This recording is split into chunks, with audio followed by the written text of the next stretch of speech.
চলে এলাম। তারাও আগে প্রণামটা সেরে নিত।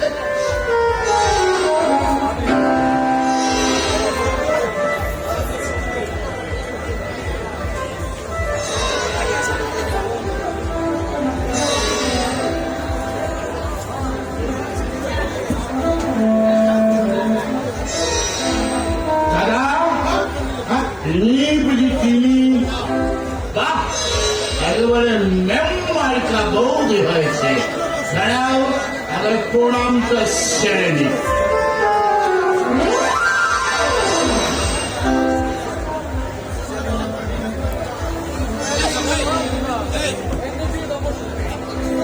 সারা পাগুলো কিছুটাই ঠিক রাখতে পারছে না।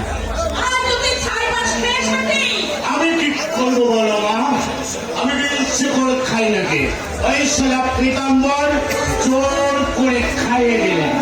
তবে তুমি কিছু মনে করো না বৌদি, খারাপ কিছু খাইনি, তালের রস। বেশ পেটটা ঠান্ডা লাগে। আজ একটু মাত্রা বেশি হয়ে গেছে, তাই এমন বেতাল দেখছো।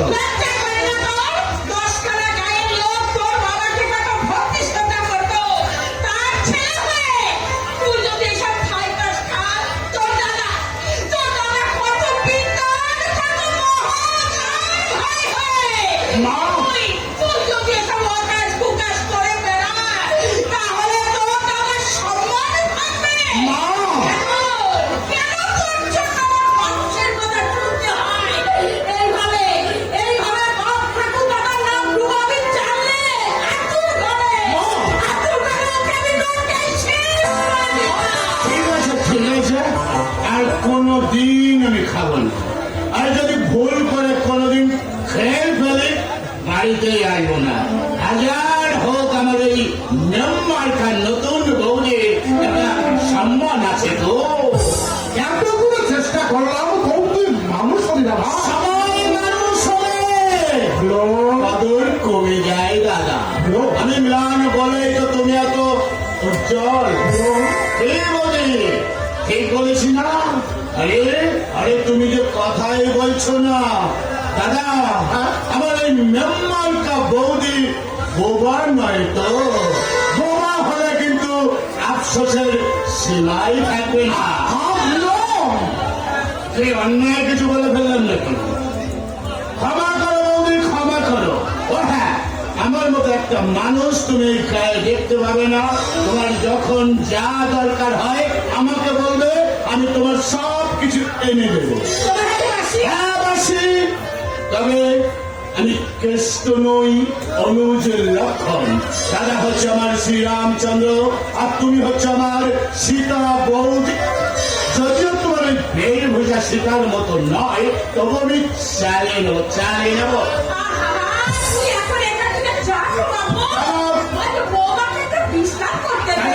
কেন আমি কি আলতু ফালতু কিছু বলে ফেললাম নাকি? মোটেই নয়, এ আমার প্রাণীর কথা, দিলের তোমার এই অনুজ লক্ষণের উপর তুমি ক্র্যাক করনি তো? ঠিক আছে,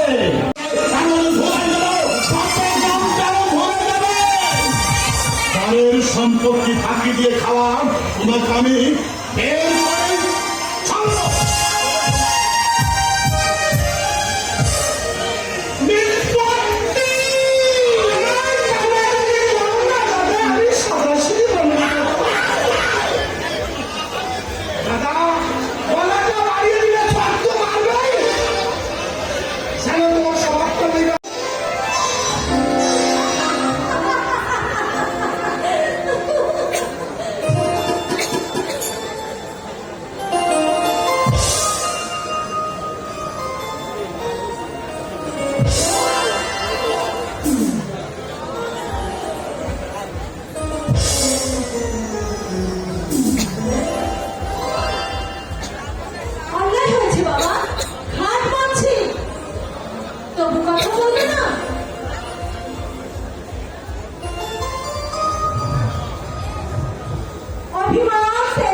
5টার সময় আসবি।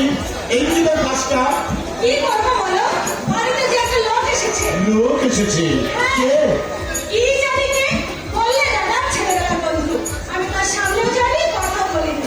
বাবা বললেন চা করে দিতে। আরে চা করে দিয়েইছো। লোকের বাড়ি কোথায়? অত শত আমি খোঁজ নিইনি। জানো, লোকটাকে না আমার গুন্ডা গুন্ডা দেখছি। গুন্ডা দেখতে? হ্যাঁ, দেখিস এই গুন্ডা গুন্ডা লোকটা তোকে নিয়ে পালায় না কেন? আমাকে নিয়ে পালানোর সময়টা কি হয়েছে? তার মানে মানে এখন আমি বড় হয়েছি না, সেই জন্যই তো বাবা তোমার সঙ্গে বেশি মেলামেশা করতে আমাকে নিষেধ করে। প্রভু ভুলনা দেখা দিয়ে